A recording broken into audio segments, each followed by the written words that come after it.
Λαογραφία. Μία επιστήμη που πολλοί την έχουν ακουστά, αλλά λιγότεροι γνωρίζουν την ύπαρξή της.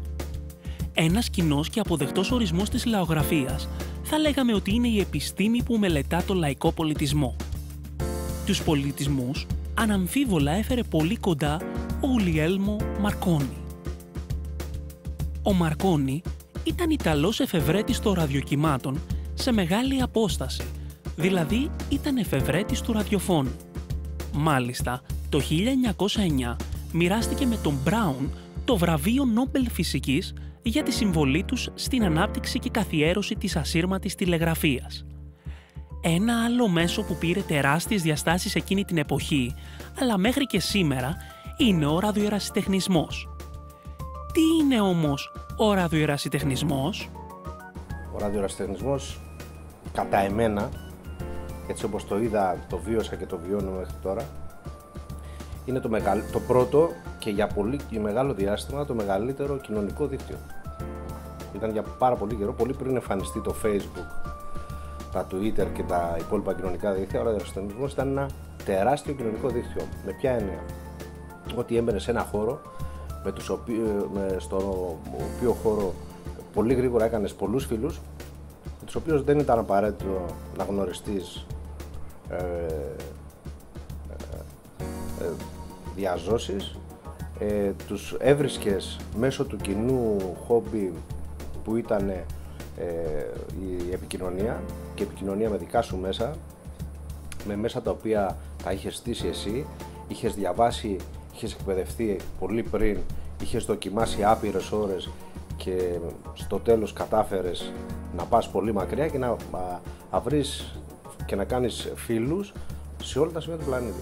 Βρέθηκα λοιπόν σε αυτόν τον χώρο και το βίωσα κατά αυτόν τον τρόπο, σαν ένα μεγάλο κοινωνικό δίκτυο, και κατάλαβα τη δύναμη του ραδιοερασιτεχνισμού από ένα συμβάν που μου έτυχε και κάθε φορά το λέω στους καινούριους που εκπαιδεύω εδώ, γιατί έχω και την τύχη να τους εκπαιδεύω. Όταν κάποια στιγμή, ήμουνα και φρεσκοπαντρεμένος τότε, είχαμε και ένα παιδί, το πρώτο μου το γιο, ο οποίος είναι επίσης ραδιοερασιτέχνης, χτύπησε το κουδούνι του σπιτιού μου, η γυναίκα μου πήγε να ανοίξει, μου λέει είναι δύο Ιαπωνέζοι έξω και λένε το όνομά σου. Έτσι λοιπόν πήγα στην πόρτα και είδα δύο ραδιοερασιτέχνες, δύο Ιαπωνέζους οι οποίοι μου συστήθηκαν ως ραδιοερασιτέχνες. Μου είπα και τα ονόματά τους, βέβαια έπρεπε να ψάξω το ημερολόγιο του σταθμού μου να δω ότι όντως τους είχα κάνει και φυσικά τους είχα κάνει, οι οποίοι με επισκέφτησαν. Ήρθα στη Ρόδο διακοπές, χτυπήσανε το κουδούνι του σπιτιού μου, το βρήκανε γιατί υπήρχε διεύθυνσή μου, οπότε μπορούσαν εύκολα να το βρουν. Και ξαφνικά βρέθηκα μπροστά σε δύο ανθρώπους από την Άπο Ανατολή, με τους οποίους μιλούσαμε και ήταν σαν να γνωριζόμαστε χρόνια. Παλαιότερα έπρεπε οπωσδήποτε να ξέρουμε κώδικα, κυρίως να ξέρουμε σήματα Morse. Τη σημερινή εποχή δεν χρειάζεται πλέον να ξέρει κάποιος σήματα Morse. Έχει εξελιχθεί η τεχνολογία, έχει εξελιχθεί γενικά όπως έχει εξελιχθεί, έχει φτάσει στο ίντερνετ πλέον, έτσι που είναι το μέσο επικοινωνίας. Έχουμε φτάσει στο 2013, παλαιότερα ήταν πολύ πιο δύσκολα τα πράγματα και επικοινωνίες και σε μεγαλύτερο χρόνο. Δηλαδή το ένα μήνυμα ήθελε αρκετά χρονικό διάστημα έτσι, για να μεταφερθεί από τη μία άκρη της γης στην άλλη. Ξεκινώντας και σκεπτόμενος πριν 50 χρόνια που ξεκίνησα εγώ την ασχολία αυτή του ραδιοερασιτεχνισμού, δεν υπήρχαν αρχικώς τηλέφωνα. Ξεκινάμε από εκεί, σαν όρος που μας υποχρεώνει να έχουμε επικοινωνία. Όταν δεν έχεις τηλέφωνο πρέπει να βρεις έναν άλλο τρόπο επικοινωνίας. Σπουδάζοντας και ηλεκτρονικός, φτάσαμε στα εργαστήρια της σχολής να κάνουμε κατασκευές σε αυτά που είχαμε σπουδάσει. Όταν φτάσαμε στο σημείο του ασυρμάτου, που ήταν ένας επικοινωνιακός θεσμός, μας είπαν ότι απαγορεύεται. Αυτό το σημείο θα το υπερπηδήσουμε, δεν θα το αναπτύξουμε γιατί απαγορεύεται. Η λέξη απαγορεύεται ήταν η αιτία να ξεκινήσει κανείς να πειραματιστεί και να εγκληματιστεί πάνω στον ραδιοερασιτεχνισμό. Έγιναν οι πρώτες κατασκευές με συναδέλφους, με λαμπίτσες και λαμπίτσες οι οποίες παίρναμε από τα ραδιόφωνα των γονιών μας τις ώρες που δεν ακούγανε μουσική, κάναμε την κατασκευούλα μας εμείς και και αρχίσαμε να επικοινωνούμε. Έτσι ξεκινάει ο ερασιτέχνης, στην εποχή μου πριν 50 χρόνια. Στη συνέχεια μας δίνεται η ευκαιρία από το κράτος να εγκρίνει άδειες για πειραματικούς λόγους σε ορισμένα άτομα. Αρχίζει η ανάπτυξη του ραδιοερασιτεχνισμού. Σε πολλά μέρη πλέον υπάρχουν σταθμοί επικοινωνίας.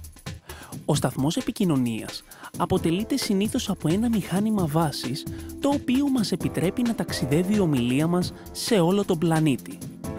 Χαρακτηριστικό παράδειγμα είναι πως σε κλάσματα δευτερολέπτου μπορούμε να είμαστε σε θέση να μιλάμε με Κίνα ή ακόμα μέχρι τη μακρινή Αμερική. Επίσης, σημαντικό ρόλο διαδραματίζει και η κεραία που θα στήσουμε πάνω από το σταθμό μας, ώστε να μπορεί να γίνεται καλύτερη διάδοση του σήματος, τόσο στην εκπομπή όσο και στη λήψη μηνυμάτων. Για να γίνει κανείς ραδιοερασιτέχνης, θα πρέπει να δώσει εξετάσεις σε γνώσεις μηνυμάτων Morse, στο παγκόσμιο φωνητικό αλφάβητο, αλλά και σε γενικές γνώσεις ηλεκτρονικών. Η εποχή του Μαρκόνι και των πρωτοπόρων της επικοινωνίας προκαλεί δέος ακόμα και σήμερα. Πιθανόν σήμερα, αν κάποιος εξιστορήσει το τι συνέβηκε τότε ή κάποια από τα παιδιά στο σχολείο διαβάσει, μάθουν να δασκαλεί του τι ακριβώς έγινε με την έκρηξη των τηλεπικοινωνιών μετά τις εφευρέσεις των ασύμματων επικοινωνιών, να μην του κάνει μεγάλη εντύπωση, γιατί τα παιδιά από πολύ νωρίς σήμερα γνωρίζουν ότι μπορούν να μιλήσουν σε οποιοδήποτε μέρος του πλανήτη απλά με το ίντερνετ.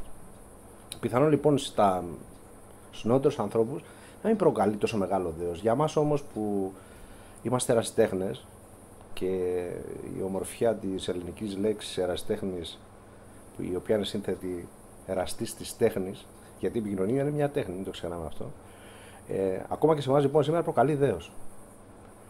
Από ένα σπιθήρα ξεκίνησαν όλα, όπως όλα τα πράγματα ξεκινάει από μια σπίθα, έτσι και από οι τηλεπικοινωνίες ξεκίνησαν από μια σπίθα. Από τους περίφημους πομπούς Σπακ παρήγαγαν σπίθες, ήρθε μετά ο κώδικας Morse και τα λοιπά, όλα αυτά τα φανταστικά και όμορφα πράγματα.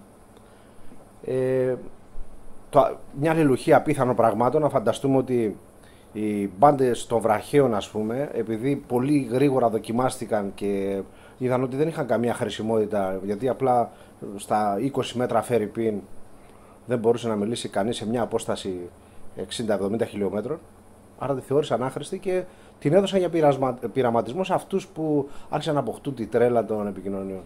Αυτό, το απίθανο, ήταν η αφορμή της ανάδειξης του ραδιοερασιτεχνισμού, γιατί ο ραδιοερασιτέχνης πήρε αυτή την σε εισαγωγικά άχρηστη μπάντα και τελικά ανακάλυψε ότι αυτή η μπάντα με πολλαπλές αναπηδήσεις μπορεί να φτάσει πολύ μακρύτερα από αυτές οι οποίοι κάποιοι είχαν διαλέξει ως χρήσιμες σε εισαγωγικά, και φυσικά αυτό εκτείναξε στα ύψη μετά τις επικοινωνίες παγκοσμίως. Αυτός που θα πρέπει να κυκλοφορήσει με ένα ασύρματο πρέπει να έχει και το χαρακτηριστικό, την άδεια. Υπάρχει ένα δίπλωμα, ένα πτυχίο, ας πούμε, το οποίο το παίρνει από το Υπουργείο. Δεν το γνωρίζουν, όντως θα συμφωνήσω μαζί σου ότι οι νέοι δεν γνωρίζουν την ευρία έννοια ραδιοερασιτεχνισμός, το οποίο έχει και αυτό εξελιχθεί ραγδαία τα τελευταία χρόνια και με τους επαναλήπτες, και γενικά μπορείς να μιλήσεις από άκρη σε άκρη στον κόσμο και να λάβεις σχετικά γρήγορα το οποιοδήποτε μήνυμα. Θα έπρεπε λοιπόν να γίνει μια πιο καλή ενημέρωση στο θέμα του ραδιοερασιτεχνισμού, αλλά όχι και κακή χρήση, και ίσως γι' αυτό να μην είναι τόσο εύκολο και τόσο διαδεδομένο στο ευρύ κοινό, στους νέους, στη νεολαία. Στην επόμενη φάση αρχίζει η δημιουργία των συλλόγων. Οι σύλλογοι αρχίζουν να αναπτύσσουν τις ομάδες. Οι ομάδες με αυτούς που έχουν εμπειρίες να μεταφέρουν τα ηλεκτρονικά, τις κατασκευές, τους πειραματισμούς τους στους νεότερους, και οι νεότεροι να ακολουθούν τον ραδιοερασιτέχνη. Έρχεται η εποχή πλέον του κομπιούτερ. Είναι η εξέλιξη και ο δεσμός το δέσιμο μεταξύ ασύρματου και κομπιούτερ. Μπορούμε δηλαδή πλέον στην εποχή μας να επικοινωνούμε με τον ασύρματο, με το κομπιούτερ μας, το κομπιούτερ μας να μας συνδέει με όλη την υδρόγειο και η συνομιλία η οποία κάνουμε περπατώντας στον δρόμο με το φίλο μας ερασιτέχνη, ο οποίος βρίσκεται στον Καναδά, στην Αυστράλια, και σαν εξέλιξη ακόμα έχουμε και την εξέλιξη με τους δορυφόρους. Υπάρχουν δορυφόροι οι οποίοι δέχονται σήματα ερασιτεχνικά και όταν ένας δορυφόρος βρίσκεται σε ένα αλφα υψόμετρο στην ionosφαιρα, από εκεί και πέρα αντιλαμβάνεστε ότι βλέπει από εκεί πάνω που είναι πάρα πολλά κράτη. Και μπορείς απευθείας να μιλάς εσύ από την Αθήνα, από τη Θεσσαλονίκη, από τη Ρόδο, από οποιαδήποτε περιοχή, μέσω δορυφόρου, με ένα κράτος το οποίο να απέχει 5, 7, 10, 20.000 χιλιόμετρα μακριά από σένα. Έχουμε την εικόνα, ο ερασιτέχνης μπορεί να στέλνει και την εικόνα του με μια καμερούλα η οποία έχει ψηφιακή διαμόρφωση, την περνάει στον ασύρματο την ψηφιακή αυτή εικόνα, την εκπέμπει, την παίρνει ο δορυφόρος και ο δορυφόρος σε όποιον εκείνη τη στιγμή βλέπει τον ίδιο δορυφόρο από άλλο κράτος ή από την περιοχή σου, από εκεί και πέρα αρχίζει η επικοινωνία. Είναι η εξέλιξη του ερασιτεχνισμού. Μετά το 1970 έγιναν οι πρώτες ομάδες ραδιοερασιτεχνών που είχαν ως στόχο την κάλυψη επικοινωνιών με όλο τον κόσμο σε περίπτωση μιας έκτακτης ανάγκης. Σήμερα έχουν δημιουργηθεί ομάδες αλλά και σύλλογοι όπου γράφουν τη δική τους ιστορία στο χρόνο, μετεξελίσσοντας τη γνώση υπό το πρίσμα μιας άλλης τεχνογνωσίας. Το καθεστώς ήταν σίγουρα λογοκρισία τότε επί Χούντας, ας πάμε πιο πίσω, έτσι, ότι δεν μπορούσε οποιοσδήποτε να έχει ένα ραδιοφωνικό σταθμό ή να μιλήσει, και όταν θα μιλούσε θα έπρεπε να πει συγκεκριμένα πράγματα. Όλα τα άτομα, εμείς οι νέοι τότε, τα παιδιά που προσπαθούσαμε να κάνουμε την επικοινωνία, λόγω του ότι δεν είχαμε άδειες, λόγω του ότι δεν είχαμε και γνώσεις της εξέλιξης των άλλων κρατών, περιμέναμε να έρθουν μηνύματα ή βιβλία από το εξωτερικό. Αν κάποιος ήταν ναυτικός, αν κάποιος πήγαινε σε ξένο κράτος, τον παρακαλούσαμε, αν βρει κάποιο βιβλίο που να αναφέρεται πάνω στον ερασιτεχνισμό, να μας το φέρει για να πάρουμε στοιχεία από εκεί και να εμπλουτίσουμε τις γνώσεις μας. Ήταν πολύ δύσκολες εποχές, πριν 50 χρόνια. Οπωσδήποτε ήταν εποχές που είχε πριν από τα χρόνια αυτά ο εμφύλιος πόλεμος στην Ελλάδα, μεταξύ τους οι Έλληνες. Ο ασύρματος ήταν σε μια κατηγορία που να την πούμε απειγορευμένη. Είτε όπλα, είτε ασύρματοι σημαίνανε επανάσταση. Και ως εκ τούτου κρυφά προσπαθούσαμε να κάνουμε τα πειράματά μας, να μιλήσουμε μεταξύ μας οι φίλοι, και αυτό ήταν η πειρατεία μας, η λεγόμενη πειρατεία.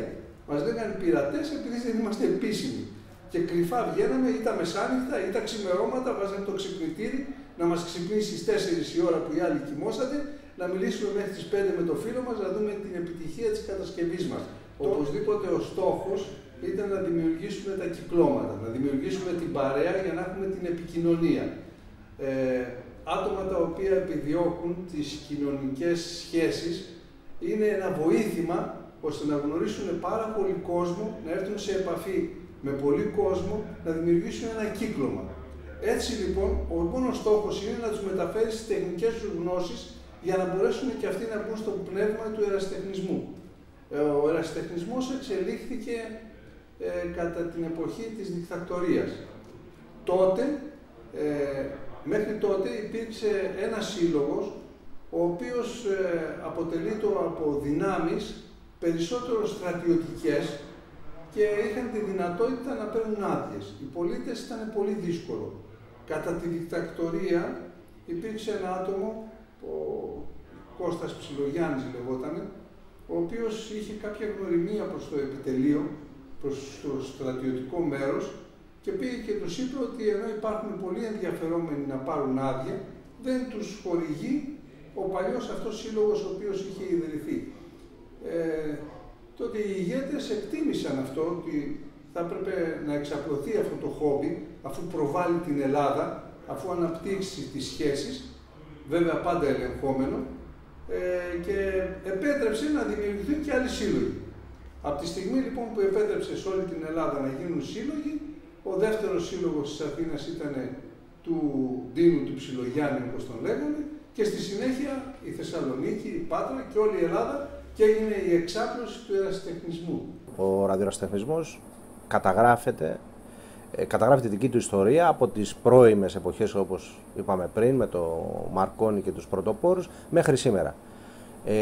Αυτή η ιστορία περνάει μέσα από τις γενναίες, μέσα από τους αιώνες, μέσα από τις δεκαετίες τέλος πάντων, μέσα από και τους αιώνες ακόμα, και φτάνει μέχρι σήμερα, παρασύροντας μαζί του οτιδήποτε νεοτηριστικό, οτιδήποτε τεχνολογικά προσαρμόσιμο στο χώρο του ραδιοερασιτεχνισμού και οτιδήποτε μπορεί να πάει μπροστά όλο αυτό το χόμπι που λέγεται ραδιοερασιτεχνισμός. Δεν είναι τυχαίο ότι οι ραδιοερασιτέχνες ήταν πρωτοπόροι σε πολλά πράγματα τα οποία σήμερα λειτουργούν ευρέως. Ας πούμε τα SMS, αν θυμάστε τα πρώτα τηλέφωνα Nokia, στέλνανε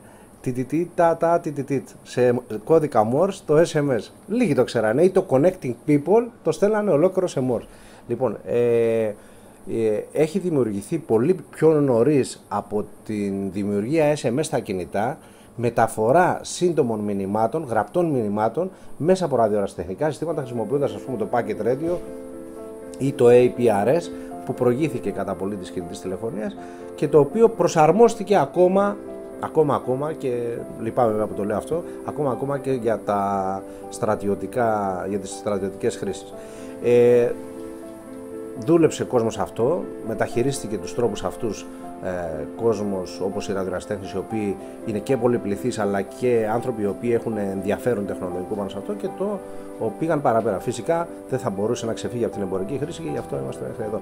Αυτό λοιπόν για να καταδείξουμε ότι συμπαρασύρει ο ραδιοερασιτεχνισμός, ή αν θέλετε γίνεται χωνευτήρι όλων αυτών των τεχνολογιών, οι οποίες μετά επιστρέφουν και στο κοινωνικό σύνολο υπό άλλες μορφές. Τον πολιτισμό κανείς το συναντά σε πολλαπλά επίπεδα. Την επιλογή των ραδιοερασιτεχνών να δώσουν το όνομα σε ένα διαγωνισμό τους κάνει ακόμη πιο μεθοδικούς, ώστε να αποκτήσει για αυτούς και για όλους νόημα η επικοινωνία, είτε πρόκειται σε τεχνολογικό είτε σε κοινωνικό επίπεδο. Πρώτη φορά φέτος βλέπετε τώρα ότι Triathlon Contest. Έχουμε μέσα σχέση ιστορίας και παράδοσης, πιστεύω ναι. Δεν είναι το πρώτο. Έτσι, δεν είναι μονάχα η ονομασία. Λοιπόν, σαν ονός του ειδικού κόντεστ αυτού, φέτος έλαβε χώρα για πρώτη φορά, θα συνεχιστεί κάθε χρόνο και ήδη έχουμε τα αποτελέσματα αυτού του κόντεστ. Εμπειρίες και μια διαφορετική γλώσσα από την κοινή, και το θέμα ότι το κυριότερο πράγμα απ' όλα, ότι θα πρέπει, μαθαίνεις να μεταδίδεις ένα μήνυμα το οποίο θα πρέπει να πάει σωστά. Δηλαδή είναι και εκτός από το χόμπι, είναι και ένα θέμα ότι θα πρέπει να πάει σωστά. Μιλάς με ανθρώπους οι οποίοι θα πρέπει να ξέρεις ότι το έχουν λάβει σωστά το μήνυμα. Γι' αυτό και υπάρχει αυτή που λέμε το έλαβα, διάφοροι κώδικες, και μπαίνεις και στη δικιά τους γλώσσα, το οποίο σε προσελκύει. Μιλάς πιο εύκολα και δωρεάν κυρίως. Λοιπόν, και θα πρότεινα να ασχοληθεί ο κόσμος, αλλά όπως πάντα με γνώμονα τη σωστή χρήση του ασυρμάτου και όχι την αλόγιστη. Η επικοινωνία είναι και η επικοινωνία που έχουμε και στην οικογένειά μας και με τον συνάνθρωπό μας. Άρα και αυτό είναι η εξέλιξη, ότι έχεις να κάνεις μια επικοινωνία με τον έξω κόσμο και με ανθρώπους που πολλές φορές δεν τους βλέπεις. Απλά μόνο τους ακούς τη φωνή τους και φαντάζεσαι το τι είναι πίσω από τον ασύρματο. Η επικοινωνία είναι το σημαντικότερο κομμάτι για όλο τον κόσμο. Και το τι θα πρέπει να κάνεις και το τι θα πρέπει να δώσεις. Είτε θέλουμε είτε δεν θέλουμε, όταν ζούμε σε ένα κλειστό χώρο με την οικογένειά μας, και τα παιδιά μου, οι κόρες μου, που έχω 2 κόρες, έχω και μια εγγονούλα, και η εγγονή μου τώρα, βλέποντας την επικοινωνία, βλέποντας τις επαφές που κάνω εγώ, τον τρόπο που επικοινωνώ, επιθυμούν μόνοι τους να επικοινωνήσουν και εκείνοι. Να δούνε ποιος είναι αυτός, να ακούσουν, και αν τυχόν τύχει και γνωρίσουν τον ανταποκριτή, τότε είναι μεγαλύτερη η αγάπη τους να κάνουν την επικοινωνία. Διότι ξέρουν ότι πριν από λίγο μιλήσαν, είπαν απλώς μια καλημέρα με κάποιο Δημήτρη. Αν ο Δημήτρης έρθει και σπίτι μου και δει τα παιδιά μου, την εγγονή μου, τότε αγαπιέται σαν άτομο και συνεχίζει η επικοινωνία. Μόλις ακούσουν τον Δημήτρη, αμέσως τρέχουν όλοι να του πούνε καλημέρα, να το ρωτήσουν τι κάνουν τα δικά του παιδιά, η δικιά του οικογένεια. Είναι ένας δεσμός, μπορώ να πω, ερασιτεχνισμός μεταξύ του κοινωνικού συνόλου. Ραδιοερασιτεχνισμός. Ένα χόμπι για μικρούς και μεγάλους. Η διάδοση και εξάπλωση του ραδιοερασιτεχνισμού και των επικοινωνιών στηρίχθηκε στο γεγονός της ραγδαίας εξέλιξης της τεχνολογίας. Όσο μακριά όμως πάμε σαν άνθρωποι και κάνουμε το επόμενο βήμα, θα βρισκόμαστε σε συνεχή διαπραγμάτευση με τον ίδιο μας τον εαυτό και τη σύνδεσή μας με στοιχεία προφορικά ή γραπτά καταγραφής λαϊκού πολιτισμού. Επειδή το χόμπι μας έχει μια επαφή με άλλο κόσμο εκτός από εντόπιους, δημιουργούμε φίλους, άτομα που δεν γνωρίζουμε και όλα αυτά για μια απλής επαφής στον αέρα. Και η επιβεβαίωση έρχεται μέσω αλληλογραφίας με ανταλλαγή μιας QSL κάρτας. Τώρα έχουν γίνει και ηλεκτρονικές, λέγονται AQSL. Βάσει αυτών λοιπόν έχουμε μια αλληλογραφία με τον έτερο ανταποκριτή. Θα μπορούσα να πω ότι συμμετέχουμε και στο θέμα της λογογραφίας, απλά και μόνο ανταλλάσσοντας ό,τι έχει σχέση με τον τόπο μας, να κάνουμε διάφορα events που έχουν σχέση είτε με ραδιοφάρους είτε με αρχαιολογικούς χώρους. Οπότε όλα αυτά πιστεύω ότι συνδυάζουν ακόμη και τη μεταφορά κάποιων λαογραφικών δεδομένων ή στοιχείων με τους έτερους ραδιοερασιτέχνες που δεν είναι και λίγοι. Υπολογίζεται ότι το τέλος του αιώνα θα είναι 4 εκατομμύρια σε παγκόσμια κλίμακα οι ραδιοερασιτέχνες. Οπότε το εύρος είναι μεγάλο. Η επικοινωνία είναι και ειδικά για τις ομάδες εθελοντικές και γενικά και για τους επαγγελματίες διασώστες και αυτούς που παρέχουν πρώτες βοήθειες, αλλά και την ίδια την αστυνομία, είναι το α και το ω. Αν δεν έχεις επικοινωνία, είναι δύσκολο και να μπορέσεις να ανταπεξέλθεις σε διάφορα συμβάντα. Θα πρέπει λοιπόν να μπορέσουμε ό,τι κάνουμε πλέον από εδώ και στο εξής και ό,τι εκπαίδευση κάνουμε θα πρέπει να το διαδίδουμε και να τον μεταλαμπαδεύουμε σωστά προς τα έξω, με σκοπό να μην γίνονται άσχετη χρήση, κακή χρήση. Όλα αυτά λοιπόν έχουν εξελιχθεί και θα πρέπει οτιδήποτε κάνουμε να είναι στη σωστή χρήση που πρέπει. Ακόμα και στο ίντερνετ θα πρέπει λοιπόν να είμαστε σωστοί και να δίνουμε το μήνυμα το οποίο αυτό καθεαυτό έχει να κάνει και όχι να τα δραματοποιούμε και να τα μεγαλώνουμε. Έχουν αλλάξει τα πράγματα, είναι πολύ πιο εύκολα, ήταν τελείως διαφορετικά τότε με το τώρα. Και θέματα μηχανημάτων και θέματα το πώς μεταδίδεται ένα μήνυμα όσο το δυνατόν γρηγορότερα.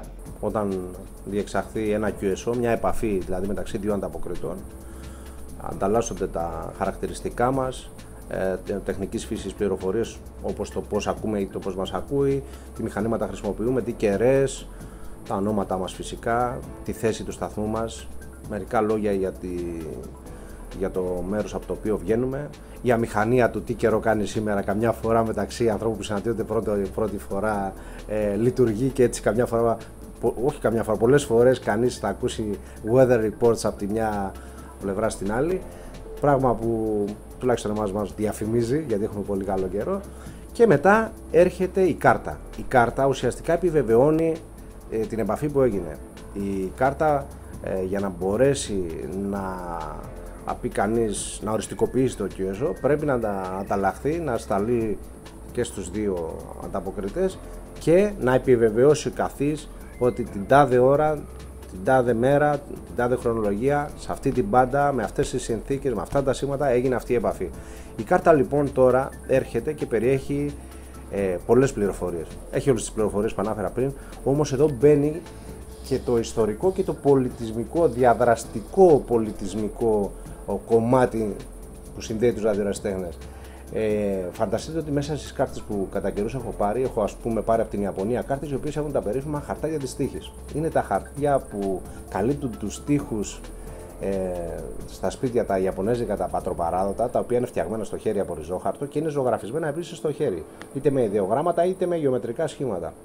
Ή και ζωγραφιές διάφορες, έγχρωμα, πολύχρωμα, ασπρόμαυρα κτλ. Είναι μεγάλη τιμή να σου στείλει η Ιάπωνας το χαρτάκι της τύχης μαζί με την κάρτα. Αυτόματα λοιπόν μπαίνεις στη διαδικασία του να ψάξεις τι είναι, μαθαίνεις περί τίνος πρόκειται και αυτόματα γίνεσαι κοινωνός μιας ολόκληρης κουλτούρας, ενός ολόκληρου πολιτισμού κατά το μικρό αυτό κομμάτι, ξεκινώντας τουλάχιστον από εκεί. Το ίδιο γίνεται και με εμάς.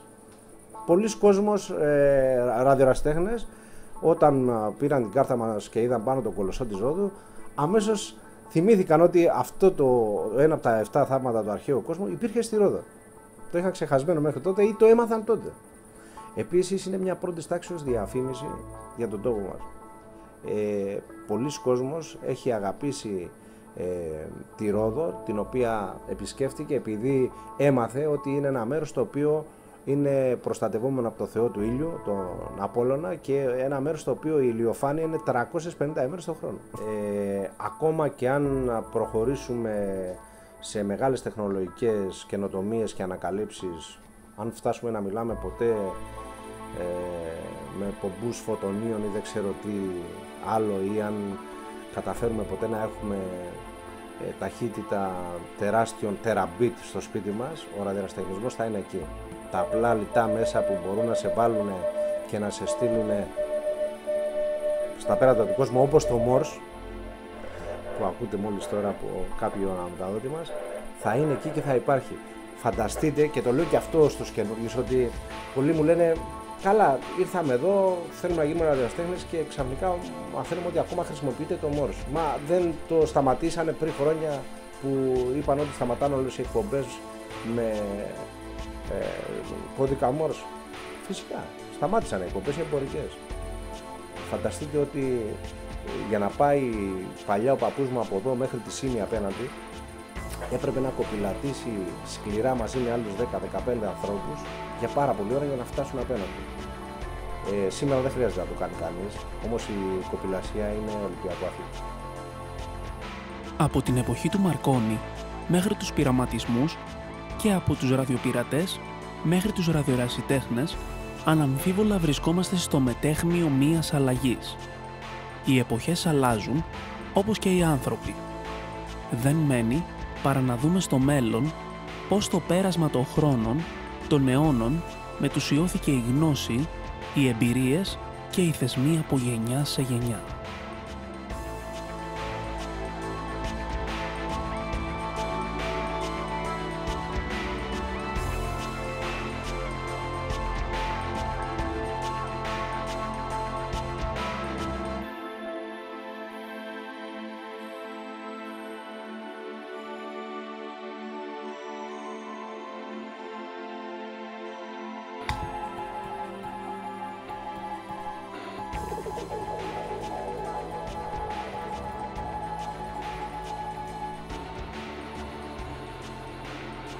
Βουλγαρία.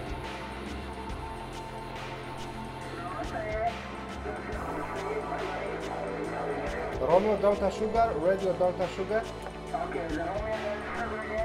Okay, very good evening. This is Sierra Zulu 5, Romeo Delta Sierra, Sugar Zulu 5, Radio Delta Sierra. This is the club station of Radio Amateurs of the Decanis. You are 5 and 9, 59 on Roach Island, yourself. Okay.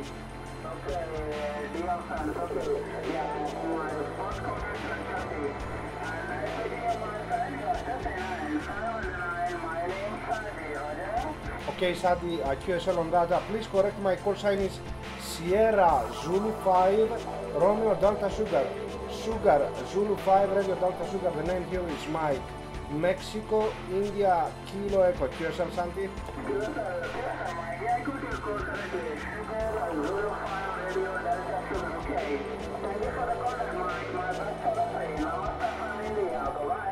$73, good luck and nice to hear India this night. Bye bye.